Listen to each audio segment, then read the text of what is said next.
Hello everyone. इस video में हम पढ़ेंगे क्लास 7th हिस्ट्री का chapter 1 tracing changes through 1000 years. तो देखिए इस चैप्टर में जो है वो हमें पूरी बुक का एक तरीके से ओवरव्यू टाइप का दिया हुआ है, क्योंकि ये वाली जो पूरी बुक है हम इसमें 700 एडी से लेकर के 1700 एडी तक वाला जो टाइम पीरियड है 1000 साल का उसको पढ़ेंगे। तो इसमें हमें पूरा बताया गया है कि हज़ार जो इतने मतलब 700 एडी से 1700 एडी वाला जो टाइम है उसको हम मिडीवल हिस्ट्री कहते हैं। उसमें कौन कौन से राजा थे और किस किस तरीके के जो बदलाव हैं वो हमारे समाज में सोशल इकोनॉमिक पॉलिटिकल किस किस तरीके के चेंजेस हमारे समाज में हमारे देश में आए थे वो हमें बताया गया है। अब देखिए हम इसमें कह रहे हैं कि ये जो मैप हमें दिया हुआ है मैप 1 और मैप 2 जो कि अरब के, ये देखिए मैप बनाया हुआ है। किसने बनाया था? ये अरब जियोग्राफर थे। जियोग्राफर मतलब जो ज्योग्राफी के बारे में, देश के दुनिया के भूगोल के बारे में बात करते हैं। तो अरब के थे, मतलब वो सऊदी अरेबिया वाला जो पूरा रीजन है ना उस उधर के थे, और उनका नाम था अल इदरीसी, है ना। तो इसमें वो है ये वाला जो है मैप, उसमें उन्होंने इंडियन सब कॉन्टिनेंट का पार्ट बनाया हुआ है, बड़ा सा मैप। इंडियन सब कॉन्टिनेंट का मतलब वो है, देखिए जो इंडिया का पार्ट आता है उसमें, और उस इंडियन सब कॉन्टिनेंट में नेपाल, भूटान, बांग्लादेश और हाँ पाकिस्तान, ये सारी की सारी कंट्रीज़ जो है ना वो इंडियन सब कॉन्टिनेंट में आती है। तो उसका ही मैप इन्होंने अल इदरीसी ने बनाया था। फिर मैप 2 जो कि अगले पेज पे है वो 1720 में एक फ्रेंच कार्टोग्राफर थे, उन्होंने बनाया था। देखिए कार्टोग्राफर होते हैं जो पर्सन मैप बनाते हैं ना, उनको हम इंग्लिश में कार्टोग्राफर बोलते हैं। मगर ये वाला जो मैप जो देखो फर्स्ट पे, और ये वाला जो मैप है ये वाला फ्रेंच कार्टोग्राफर ने बनाया है, और ये वाला जो है ये अरब जो जोग्राफर थे अल इदरीसी उन्होंने बनाया था। ये दोनों मैप काफ़ी डिफरेंट हैं देखने में, इवन दो ये दोनों सेम एरिया के हैं। जो अल इदरीसी का मैप है उसमें साउथ इंडिया इज़ वेयर मतलब उल्टा, अल इदरीसी ने क्या किया है ना, अल इदरीसी ने उल्टा मैप बना दिया है। जहाँ पर साउथ इंडिया होना चाहिए वहाँ पर उन्होंने नॉर्थ दिखा दिया है ना। और we would expect to find, मतलब नॉर्थ जहाँ पर था वहाँ पर उन्होंने साउथ वाला पार्ट बना दिया, तो उन्होंने उल्टा बना दिया है जो अल इदरीसी ने मैप है। और प्लेसेस जो हैं, जगहों के जो नाम हैं वो अरेबिक में मार्क किए गए हैं। और ये जो है जो फ्रेंच कार्टोग्राफर थे ना, उन्होंने ये वाला जो इंडिया का मैप है वो बनाया है। अब आगे हमें बताते हैं जो नाम वगैरह उसमें दिए गए हैं कन्नौज को। फिर मैप 2 में मतलब कन्नौज वगैरह का नाम मतलब कुछ नहीं है, इतना इंपॉर्टेंट नहीं है इसमें, बस ये है कि दो अलग अलग लोगों ने किस किस तरीके से इंडिया को दिखाया है। मैप 2 जो है वो लगभग 600 साल पहले 600 साल बाद बनाया गया था मैप 1 के। तो मैप 1 जो है वो पुराना था, और मैप 2 उसके जब मैप 1 बना था, और ये वाला जो मैप है ये मैप 2 है, ये इस वाले मैप के 600 ईयर्स बाद बनाया गया था। और during which time information about सब कॉन्टिनेंट हैड चेंज कंसिडरेबली। और 600 साल बाद, मतलब इतने लंबे समय के बाद, कॉन्टिनेंट के जो हमारा इलाका है इंडिया वाला, इसके बारे में काफ़ी इन्फॉर्मेशन जो है लोगों को पता लग गई थी। और सेकंड मैप जो है वो फेमिलियर हमें ऐसा ही दिख रहा है देखने में, ये देखिए जैसा हम आज अपने इंडिया के मैप को जानते हैं, है ना। अब देखिए ये मैप जो है वो यूरोप के जो सेलर्स थे, सेलर्स होते हैं नाविक, जो दूसरे देश से, अपने देश से दूसरे देश जाते हैं नाव में बैठ करके, उस देश के बारे में मोस्टली जो है वो व्यापार करने के लिए ही जाया करते थे। तो यूरोपियन सेलर्स ने, मर्चेंट्स ने, व्यापारियों ने अपनी वोएजेस के लिए, वोएजेस होता है जो यात्राएं होती हैं उसको वोएज बोलते हैं, तो अपनी यात्राओं के लिए ये जो मैप 2 है ना इसी का ही इस्तेमाल किया था। अब हमसे आगे बताते हैं, equally important is the fact that ये भी बहुत इंपॉर्टेंट है कि जो साइंस थी कार्टोग्राफी की, मतलब मैप बनाने की जो साइंस थी वो किस तरीके से बदल गई दो अलग अलग पीरियड में। 600 साल पहले कुछ अलग तरीके से मैप बनाया जाता था, 600 साल बाद कितना ज़्यादा बदल गया। जब हिस्टोरियंस ने डॉक्यूमेंट्स को रीड किया तो मैप टेक्स्ट जो पास्ट के थे उसमें काफ़ी चीज़ें हमें पास्ट के बारे में पता लगती है। तो पास्ट के बारे में हमें चीज़ें डॉक्यूमेंट्स को पढ़ने से, मैप्स को देखने से, है ना, इन सब चीज़ों के से पता लगती है। अब new and old terminologies, terminology क्या होती है? जैसे कि साइंस है, आप साइंस को साइंस कर रहे हैं क्योंकि जो भी विज्ञान है जिसमें आप एक्सपेरिमेंट करते हैं, जिसमें आप अपनी मतलब आसपास की चीज़ों के बारे में पता करते हैं, साइंटिफिक नॉलेज, तो वो साइंस एक टर्मिनोलॉजी दे दी है ना। तो पुरानी भाषा में पुराने ज़माने में क्या बोला जाता था चीज़ों को, और नए टाइम पे क्या बोला जाता है, तो उसी के बारे में है। ठीक है। If the context in which information is produce changes with time, what about language and meanings. अगर जो है इंफॉर्मेशन वो समय के साथ बदल जाती है तो भाषा का और उन शब्दों के मतलब के बारे में हम क्या कह सकते हैं, है ना। तो हिस्टोरिकल रिकॉर्ड्स जो हैं वो अलग अलग लैंग्वेजेस में, ये देखिए यहाँ पे पढ़ रहे हैं, हिस्टोरिकल रिकॉर्ड्स जो है वो हमें अलग अलग लैंग्वेज में हमें देखने के लिए मिलते हैं, और वो चेंज भी काफ़ी ज़्यादा हो जाते हैं। अब मेडिवल पर्शियन, देखिए पर्शिया जो है ना वो ईरान का पुराना नाम है।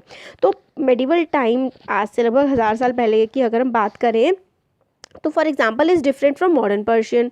तो पुरानी जो पर्शियन थी, मेडिवल पर्शियन लैंग्वेज थी, वो जो अब मॉडर्न पर्शियन लैंग्वेज है उससे काफ़ी अलग है। ऐसे जैसे कि हिंदी भी है, हिंदी भी पुराने ज़माने में अलग तरीके से इस्तेमाल की जाती थी, अब उसमें कई नए वर्ड्स ऐड हो गए हैं। ऐसे ही आप कोई सी भी भाषा लीजिए, चाहे इंग्लिश हो, संस्कृत, वो पुराने ज़माने से नए ज़माने तक आते आते भाषाएं भी काफ़ी ज़्यादा बदल जाती हैं, उनकी मीनिंग बदल जाते हैं, उनकी ग्रामर, उनकी वोकैबुलरी, सारी की सारी चीज़ें चेंज हो जाती हैं, है ना। तो इसी तरीके से जो हमारा हिंदुस्तान वर्ड है ये भी बहुत ज़्यादा चेंज हुआ। अब कैसे, तो देखिए हिंदुस्तान फॉर एग्जाम्पल, टुडे हम हिंदुस्तान का मतलब इंडिया समझते हैं, जो नेशन स्टेट है। नेशन स्टेट का मतलब होता है जो हमारा देश है, एक ज्योग्राफिकल बाउंड्री है कि यहाँ से यहाँ तक हमारा देश है, हम उसे हिंदुस्तान कहते हैं, भारत कहते हैं, इंडिया कहते हैं।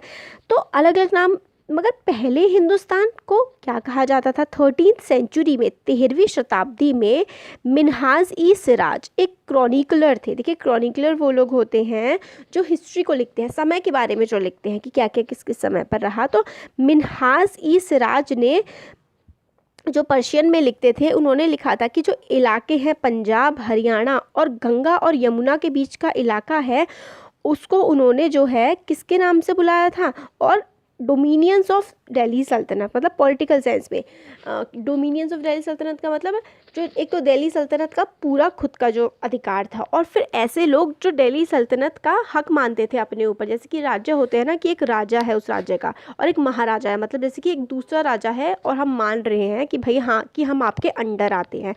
तो उस वाले इलाके को, जो दिल्ली सल्तनत के इलाके के अंदर आता था, उसको मिन्हाज ई सिराज ने हिंदुस्तान बोला।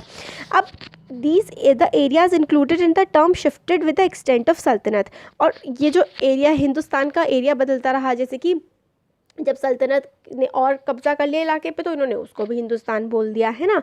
तो इस तरीके से, मगर ये जो हिंदुस्तान वाला मिन्हाज ई सिराज ने जो हिंदुस्तान टर्म इंक्लूड किया था, इसमें कभी भी जो है इन्होंने साउथ इंडिया को उसके अंदर नहीं माना था। और इसके कंट्रास्ट में अब ये देखो, मिन्हाजी सिराज जो हैं ये 13th सेंचुरी की बात करते हैं। अब 16th सेंचुरी में मुग़ल शासक आ गए हमारे देश में। बाबर जब आए 16th सेंचुरी में, तो उन्होंने हिंदुस्तान का जो शब्द है वो इस्तेमाल किया यहाँ की ज्योग्राफी को बताने के लिए।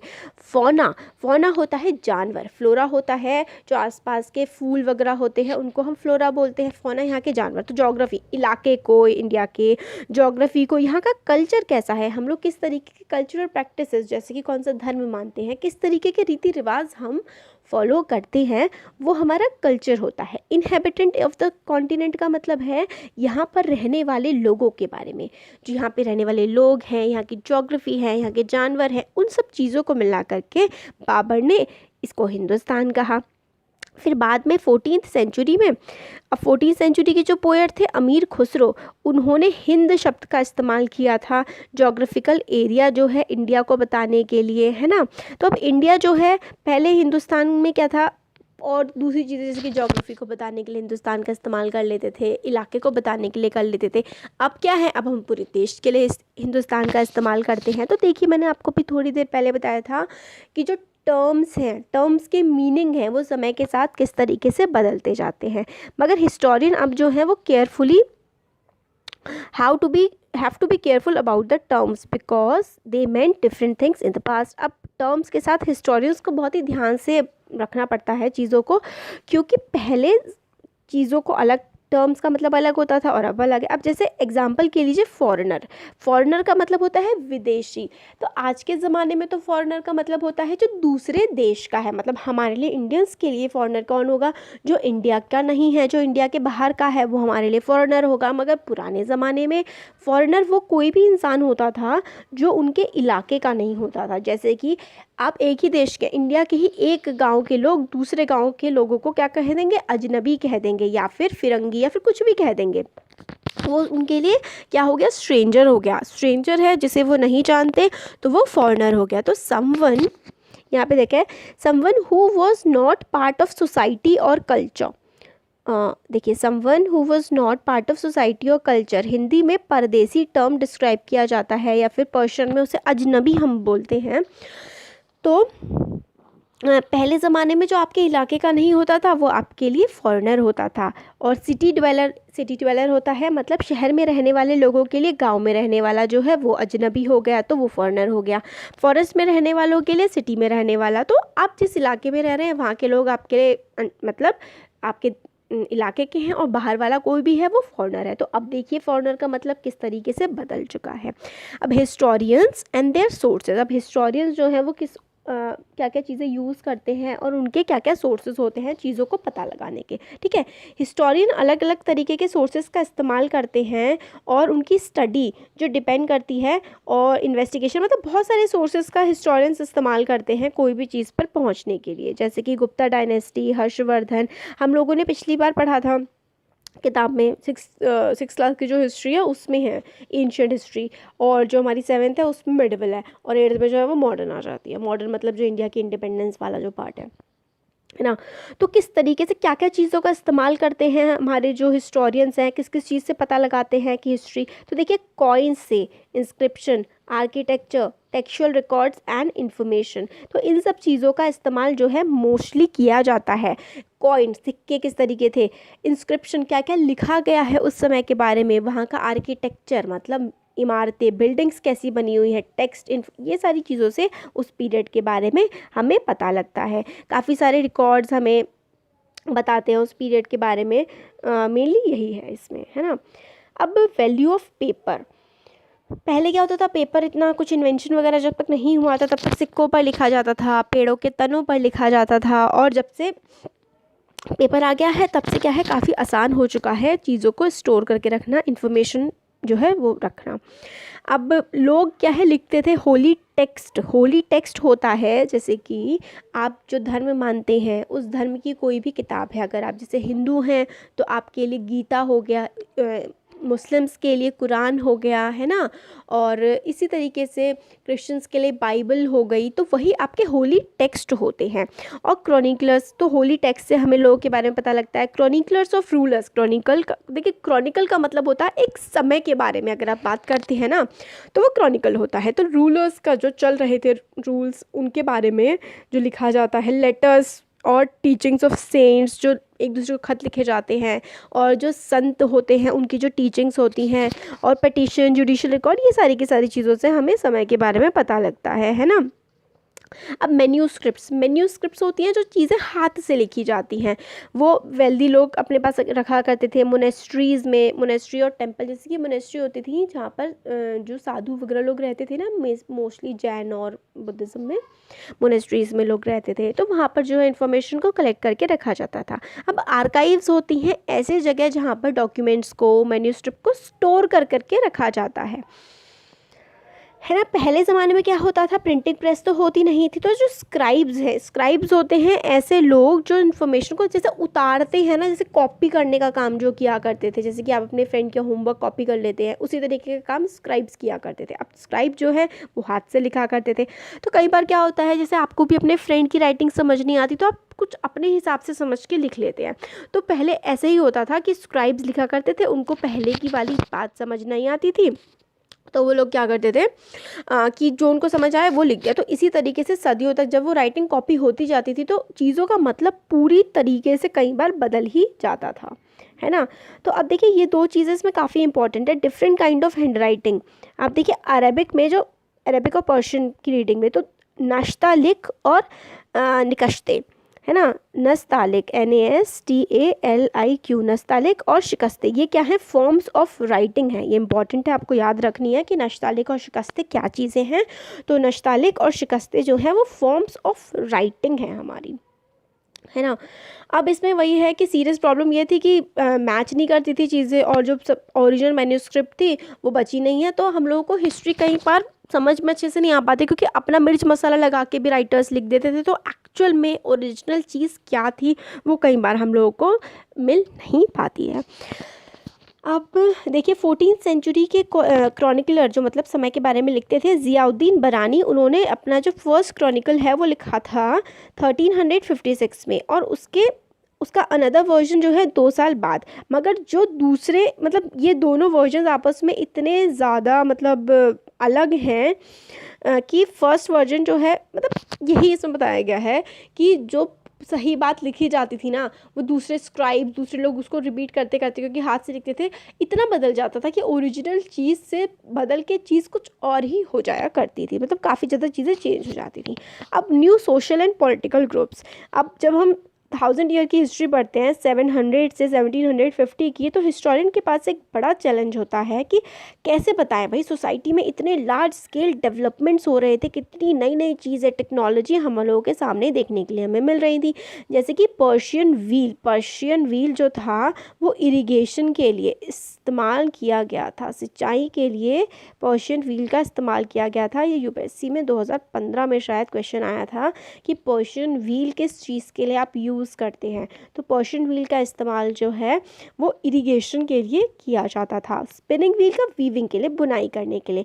और फायर कॉम्बैट्स का किसमें, फायर कॉम्बैट गोला बारूद जो है इसका भी इस्तेमाल इस समय में किया जाने लगा था। तो एक और क्वेश्चन किसी एग्जाम में पूछा गया था शायद कि जो है फायर कॉम्बैट मतलब जो ये बॉम्ब्स वगैरह हैं और तोपों का इस्तेमाल हमारे देश में पहली बार अंग्रेज़ों के द्वारा किया गया था। तो देखिए बिल्कुल गलत बात है, बाबर के टाइम से ही तोपों का इस्तेमाल हमारे देश में होने लगा था।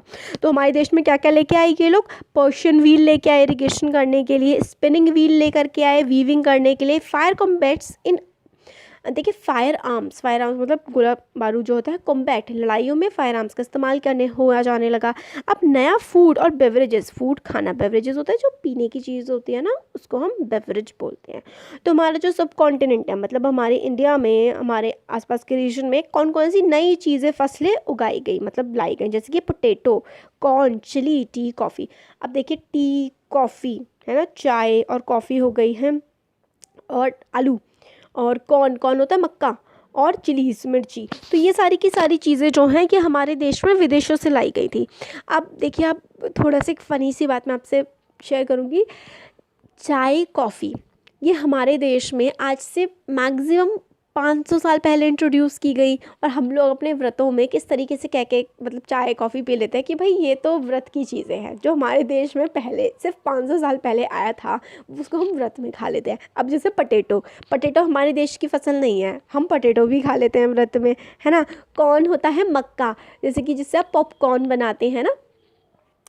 तो ये सारी की सारी चीज़ें हमारे देश की नहीं थी, हम लोग बाहर से लेकर के आए थे। तो देखिए हम लोग कितनी चोरी करते हैं व्रत में, हम लोग भगवान से थोड़ा सा कहते हैं कि भगवान ये तो व्रत की चीज़ें हम खा रहे हैं, जबकि वो हमारे देश में एग्जिस्ट ही नहीं करती थी। और हिंदू धर्म जो है वो सनातन धर्म में है, मतलब वर्ल्ड का सबसे ज़्यादा पुराना धर्म है हिंदू धर्म।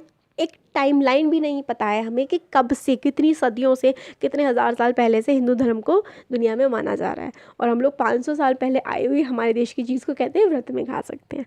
थोड़ी फ़नी चीज़ है। हाँ तो आप देखिए आगे देखते हैं कि हमारे देश में उस समय पे बहुत सारे चेंजेस आए। देखिए फसल भी आई, अलग अलग चीज़ें आई, तो economic, political, social, cultural changes हमारे देश में उस समय पर आ रहे थे। देखिए इकोनॉमिक कैसे, इकोनॉमिक का मतलब होता है जो पैसे से रिलेटेड चीज़ होती है। पॉलिटिकल का मतलब होता है जो वहाँ की सत्ता में किस तरीके से परिवर्तन हो रहा है। सोशल मतलब हमारे आसपास में हमारे जो कल्चरल बिलीव्स हैं, हमारे रीति रिवाज कैसे बदलते हैं, ये सब चीज़ें है ना। तो कैसे कैसे चेंजेस आ रहे थे। ये ग्रेट मोबिलिटी का टाइम था। मोबिलिटी का मतलब होता है एक जगह से दूसरी जगह जाना। अब देखिए हमारा देश, आपको पता है ना कि सोने की चिड़िया इसको कहा जाता था, तो दूर दूर से लोग हमारे देश में आया करते थे, क्योंकि हमारे देश में बहुत वेल्थ थी, बहुत पैसा था, और बहुत सारा फॉर्च्यून कमाने की, मतलब किस्मत आजमाने की। फॉर्च्यून का मतलब किस्मत होता है, कि किस्मत बदलने की पोटेंशियल दूसरों की हमारा देश रखा करता था, है ना। तो इसलिए पूरी दुनिया से लोग, जैसे आज के टाइम पे लोग अमेरिका जाना चाहते हैं ना, कि वहाँ जाके अपनी किस्मत आजमाएंगे, अमीर हो जाएंगे, तो ऐसे पहले पूरी दुनिया से लोग हमारे देश में आया करते थे कि बड़ा पैसा है वहाँ पे, वहाँ जाके हम अमीर हो जाएंगे।